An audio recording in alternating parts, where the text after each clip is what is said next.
Welcome to Signature TV News. I'm Charles Pius. The headlines. Governor Mba inaugurates 8th Enugu Traditional Rulers Council. Senate pardons recalls suspended Senator Abdul Ningi. On the foreign scene, Pope Francis apologizes after homophobic slight. In sports, Fiorentina prepare for the Europa Conference League final against Olympiacos. Now the news in detail.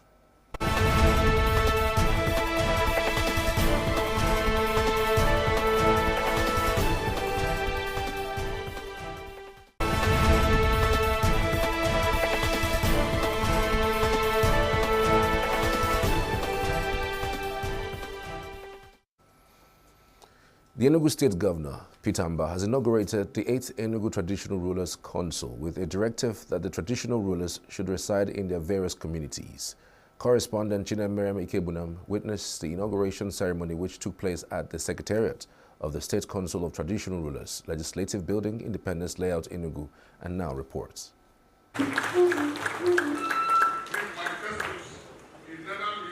The reconstituted Enugu State Traditional Rulers Council has Igwe Samuel Asadu of Edemwani in Nsukka local government area as chairman.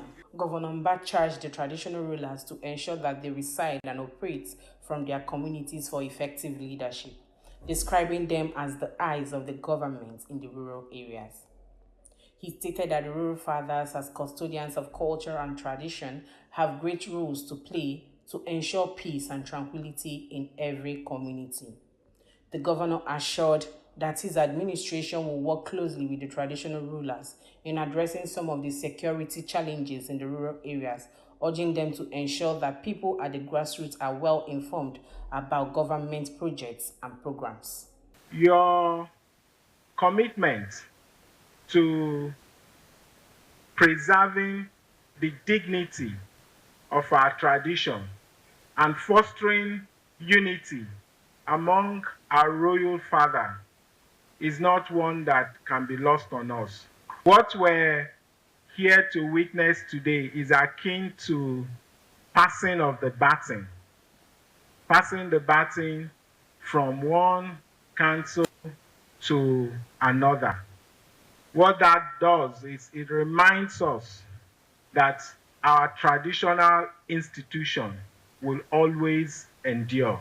Speaking with Signature TV, the chairman of the council, Igwe Samuel Asadu, promised that the royal fathers will work in synergy with the state government for much desired development and security of the state. There's law guiding those principles, and the government is interested in traditional institutions. I'm excited for that. The kings are being told, we are happy, they're working with us. The legislators are working with us. The judiciary is working with us. The executive is working with us. So in that case, there's no problem. So we're working together to make the Enugu State better. Other traditional rulers and council members also spoke on the inauguration.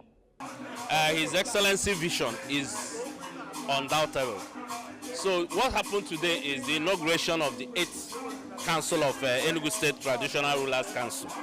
So it's obvious that His Excellency meant well for the good people of Enugu State, not only infrastructural development, but also on the cultural aspect of development. He is there. That is why he deemed it necessary today to inaugurate them and charge them with the responsibility of liaising with our people in the rural areas on the way forward on development of our various communities. Without traditional rulers, the governor cannot know the areas people come from, and where are the people who know the kitchens, the parlors, the rooms of every community. So whatever that is happening in the communities, if we are carried along by government, there will be no insecurity any longer in this set. The increasing level of insecurity in the country, including the rural communities, emphasizes the need for traditional rulers to get more actively involved in checking crimes in their domain. Of course, this can only be done if they are close to their people. In Enugu, Chinemere for Signature TV News. The Enugu State government has appealed to the federal government to expedite the rehabilitation of New Artisan Bridge on the Enugu-Port Harcourt Expressway that collapsed a year ago. The state government also urged the Federal Ministry of Works to conduct integrity tests on all bridges built on federal highways within the state to avoid another incident. The State Commissioner for Works and Infrastructure, Gerard Otiji, made the plea while speaking in Enugu on Tuesday on the state of the roads and other infrastructures within Enugu State. Otiji said that this fast deterioration of the internal roads within Enugu metropolis owes to the collapsed bridge and overloaded 90-ton trucks plying on them daily to reach various parts of the country. According to him, the drivers of these overloaded 90-ton trucks previously advised to take a particular route within the metropolis to reconnect their journeys have found out multiple routes within the metropolis and caused deterioration of most internal roads. The commissioner noted that most of the internal roads, which were Trunk B and Trunk C roads, were not constructed to carry hundreds of heavy-ton vehicles and machinery daily. The commissioner thereby appealed to residents of the states to own and protect public utilities from vandalism in their own interests. On road projects in the state, Otiji said that the state government had completed 51 roads of the 81 flagged off for the construction and reconstruction of 81 roads last year. Some residents in Enugu municipality have given their nods to Governor Peter Mbah for his developmental strides since assumption of office a year ago. The residents were assessing the performance of the governor after his 1 year in office. Signature TV's news correspondent Ebenezer Odo has more. The people of Enugu State during the 2023 governorship poll settled for Governor Peter Mbah as the one to pilot the affairs of their state. The voters accepted the campaign promises made to them by the sitting governor, for which they are reaping the dividends today. Those who spoke to Signature TV News listed effort to give potable water, adequate security, construction of new roads and rehabilitation of old ones, introduction of smart green educational initiative, automation of the state tax system, the state new bus terminals being planned across the zones as some of his major achievements. Others listed Governor Mbah's economic as well as his investment drives as areas where he won their hearts. His Excellency is a nice man. He did a very good work by security and good roads and this lights, many things. Immediately the man came on the seat. Honestly, movement started going on, like our road started being repaired, especially Holy Ghost. I appreciate him. He's doing a great job. Honestly, you should keep it up. The 1 year that he's been in power, he's done a lot of road projects and a lot of projects. The smart school is a fantastic project, and the terminals that will be in Enugu, in Soka, Gariki, Oji River is a fantastic project, and the new hotel, the 5-star hotel, that the foundation was laid 2 days ago. There's a lot of projects in Enugu, and I pray God to give him the strength and give him the finances he expects to carry out all these projects. We, the transporters, we are happy with him because we know that when he's through with the project that he's holding here in Enugu State, we are going to be happy. And everybody believes that we are going to enjoy him as a governor. However, others said although the governor is principled and insightful, he should lighten the yoke of the masses as people are currently suffering under the weight of the state government's serial taxes and demolition of properties. They called on the governor to be humane in handling the projects, as the projects are meant for the living and not for the dead. You go to Old Park, so many people are stranded. He should just temper. Let him not just. Those people that is scared, as in pushing these structures down, what are they going to do? The state government is not doing well to we the masses. We are living in fear. If you come out, you see task force here and there pursuing people, the traders, the transporters, with all kind of tax. The government should also strike a balance even when they are coming to put up structures and consider human, because those who are alive are the ones to enjoy those structures that are being brought down. So there's a need to strike that balance and know that as you're getting rid of some of the structures that you probably may not want, some people may even go and they will not wake up the next day And then when the structures are finished, who will be there to enjoy them? Governor Peter Mbah won governorship election under the platform of the PDP and was sworn into office on 29 May 2023. By tomorrow, he will step into second year of his first term in office. Ebenezer Oud, Signature TV News. The Enugu State government has assured business owners whose properties were demolished in parts of the state of adequate compensation. The State Commissioner for Transport, Obiozo, gave the assurance during the second phase payment of compensation to displaced business owners at the Holy Ghost area in Enugu State. Correspondent Chinemere Mikebunam has the rest of the detail.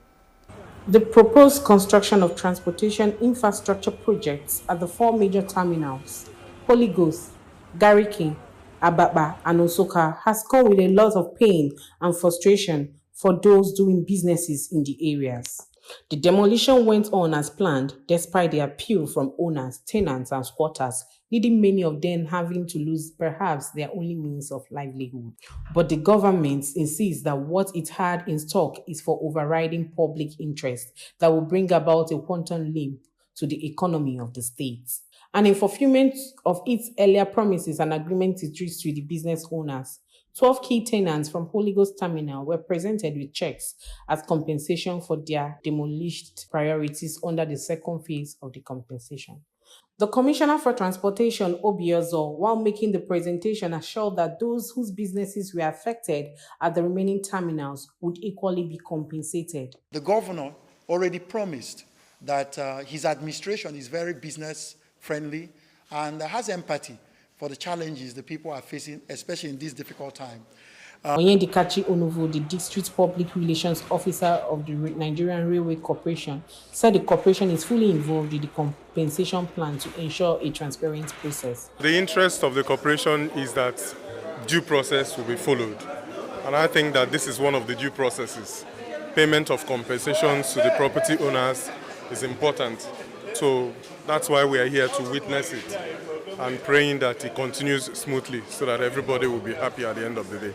Anybody whose name is not included yet, I doubt the possibility, knows the offices to reach, either the railways or the Ministry of Transportation, and the right thing will be done. Some affected business owners also spoke on the compensation process. I've invested millions on that, 250 million, on the equipment and machineries for the production of livestock feed, soybean meal, cassava flour.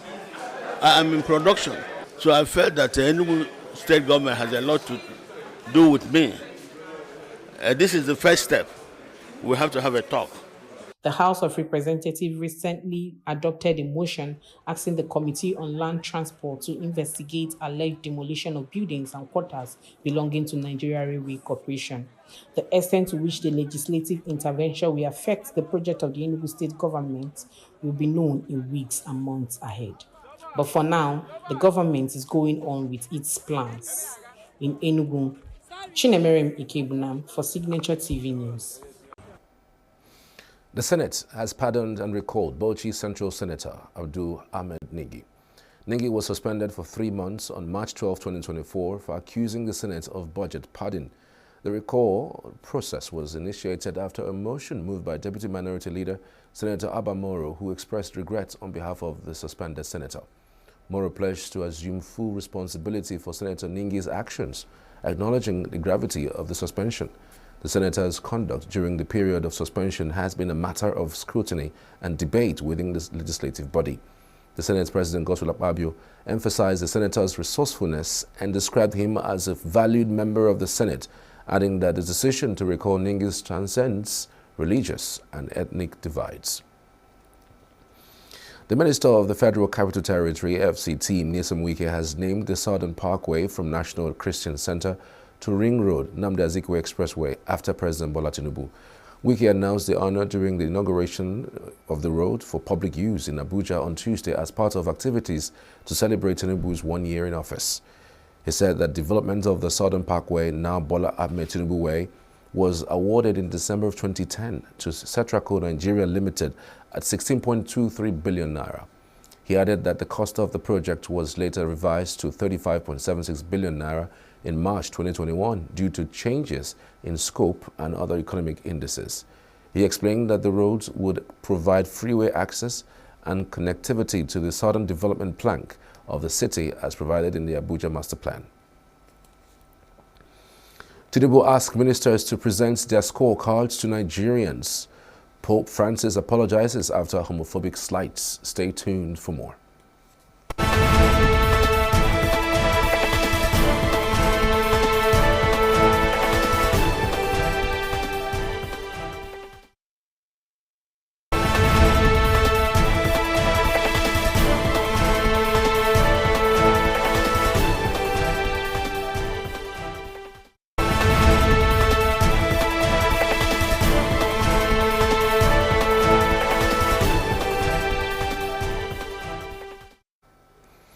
Welcome back. This is Signature TV News. In line with the directive of President Bola Tinubu to ministers to present their scorecards to Nigerians, another batch of ministers have done just that. Among them was the Minister of Aviation and Aerospace Development, Festus Keyamo, who announced plans by the Nigerian government to resume cargo flight operations with the Kingdom of Saudi Arabia. Signature TV correspondent Nasiru Usman was at the briefing and now reports. Keyamo, while reeling out the achievement of the aviation sector at the third ministerial update in Abuja, said the feat would be achieved through collaboration with the Central Bank of Nigeria. The aviation minister disclosed that he just returned from Saudi Arabia, where he met his counterpart and agreed that cargo flights between Nigeria and Saudi Arabia, which had been suspended for a long time, would be resumed. He described the Nigerian Air project of the administration of former President Muhammadu Buhari as a fraud. But now cargo flights are back.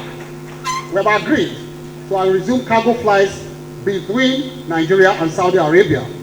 Globally, air cargo trade accounts for about 35% of the world trade. 35%. And air cargo trade, according to the International Air Transport Association, IATA, attracts about $6 trillion annually. And we are missing, within that, sector. We were missing. Nigeria was missing. It was not Air Nigeria. That is the truth. There was not an Air Nigeria. It was only painted Air Nigeria.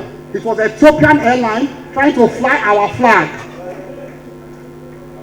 If it is so, why not allow our local people to fly our flag? Why bring the foreigner to fly our flag? So nobody should deceive that it was Air Nigeria. Air Nigeria must be indigenous.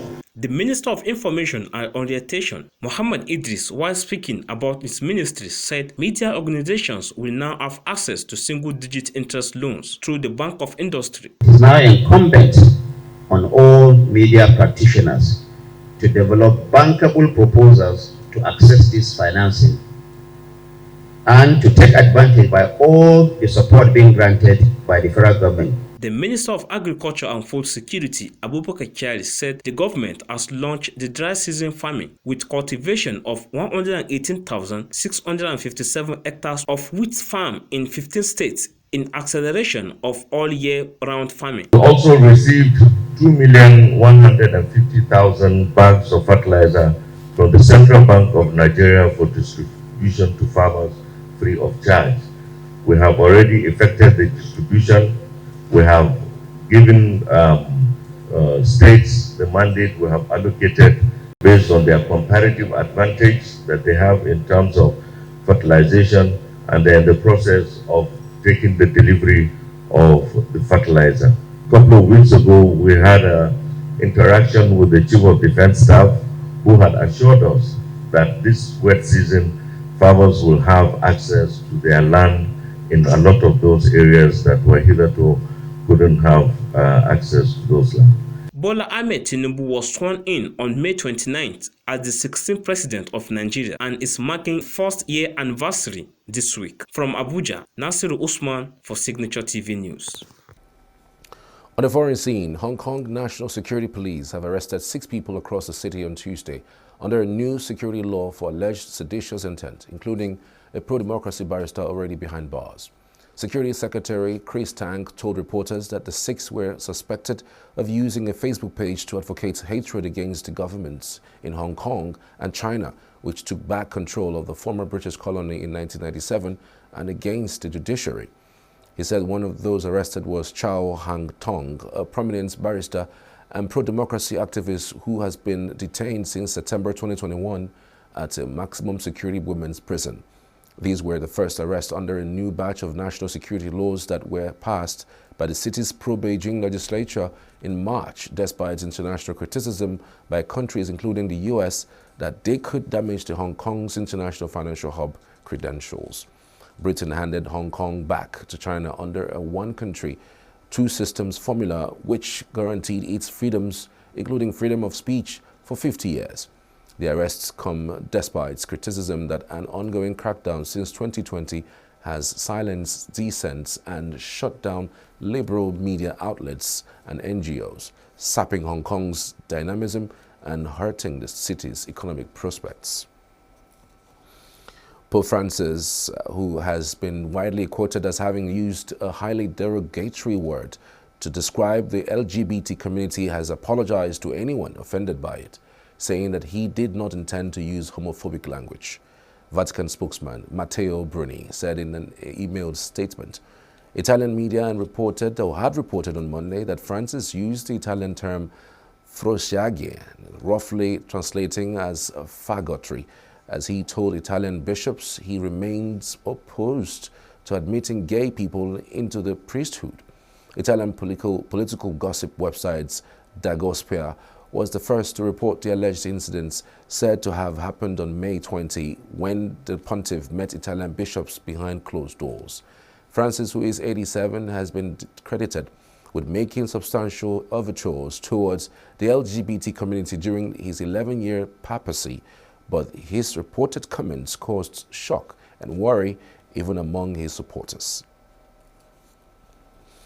Former Dutch intelligence chief Dick Schoof will be presented as the proposed Prime Minister of the Netherlands' incoming right-wing government.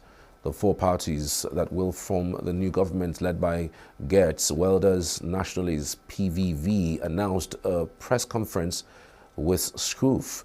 Election winner Wilders this month reached an agreement on forming the government with three other conservative parties after ruling himself out of the top job in the cabinet.